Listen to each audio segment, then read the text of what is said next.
మొట్టమొదటిసారిగా IT minister గారి ఆధ్వర్యంలో వాట్సాప్ గవర్నెన్స్ తీసుకొచ్చాం. ఇదో గేమ్ చేంజర్. రేపు రాబోయే రోజుల్లో మీరు గుర్తుపెట్టుకోండి, ఎక్కడికి పోయే పని లేదు. దర్జాగా ఒక మెసేజ్ ఇస్తే ఆ పని చేసి మళ్ళీ రిపోర్ట్ చేసే బాధ్యత ఆ అధికారి తీసుకుంటాడు.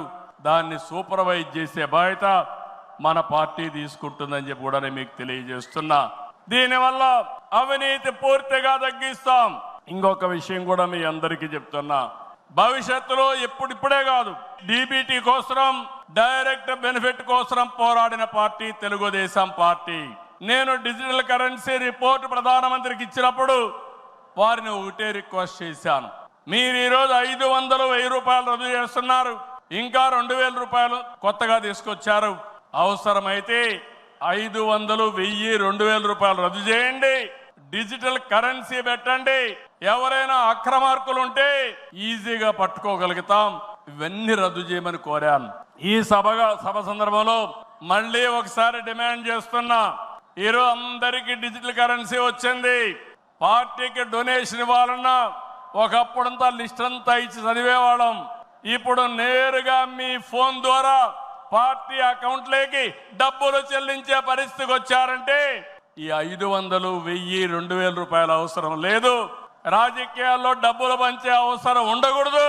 ప్రజా సేవే పరమావిధిగా చేసుకుని మనం పనిచేస్తే ప్రజలు మనకు ఓట్లేస్తారని చెప్పి కూడా నేను మీకు తెలియజేస్తున్నా. మీరు నాతో ఏకీభవిస్తున్నామంటే అన్ని పెద్ద పెద్ద నోట్లన్నీ రద్దు చేయాలని గట్టిగా చప్పట్లు కొట్టి హర్షాన్ని, ఆమోదాన్ని తెలియజేయండి. అప్పుడే ఈ దేశంలో పూర్తిగా అవినీతి పోతుంది. దీనికి కూడా మనం శ్రీకారం చుడతామని చెప్పి కూడా నేను మీకు తెలియజేస్తున్నా. నాటి ఎన్టీఆర్ చైతన్య రథం నేను చేసిన వస్తున్న మీకోసం పాదయాత్ర, ఎన్నికల ముందు లోకేష్ చేసిన యువగళం వరకు కార్యకర్తల్లో అదే పోరాట స్ఫూర్తి.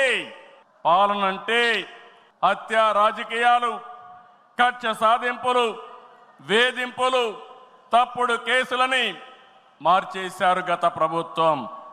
విధ్వంస పాలనతో రాష్ట్రాన్ని సర్వనాశనం చేశారు. దీన్ని ప్రశ్నించిన తెలుగుదేశం కార్యకర్తల్ని, నాయకుల్ని ప్రాణాలు తీశారు, వేటాడారు, వెంటాడారు, అక్రమ కేసులు పెట్టి అరెస్టులు చేశారు.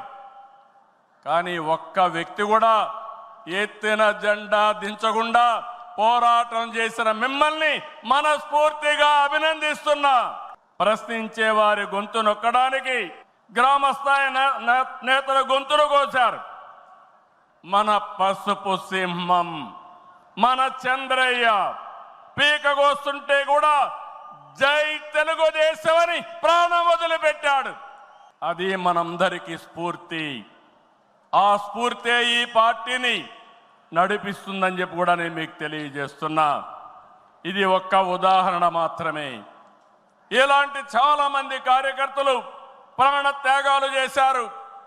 ఆశయ సాధన కోసం రాజీ లేని పోరాటాలు చేశారు. వారి స్ఫూర్తి తెలుగుదేశంలో శాశ్వతంగా ఉంటుందని చెప్పి కూడా నేను మీకు తెలియజేస్తున్నా.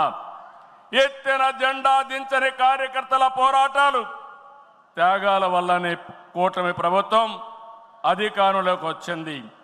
మీ త్యాగాలకు మహానాడు వేదికగా శిరస్సు వంచి మీకు పాదాభివందనం చేస్తున్నాను. ఇక్కడుండే కార్యకర్తలే కాకుండా రాష్ట్రం మొత్తం కూడా ఇదే పోరాటం చేశారు. మీ త్యాగాలు వృధా కానివ్వం. కార్యకర్తల కష్టానికి గౌరవం, గుర్తింపు ఇస్తాం, సంక్షేమం చూపిస్తాం. ఈ రాష్ట్రాన్ని దశ దిశ మార్చే కార్యక్రమాలకు శ్రీకారం చుడతాం.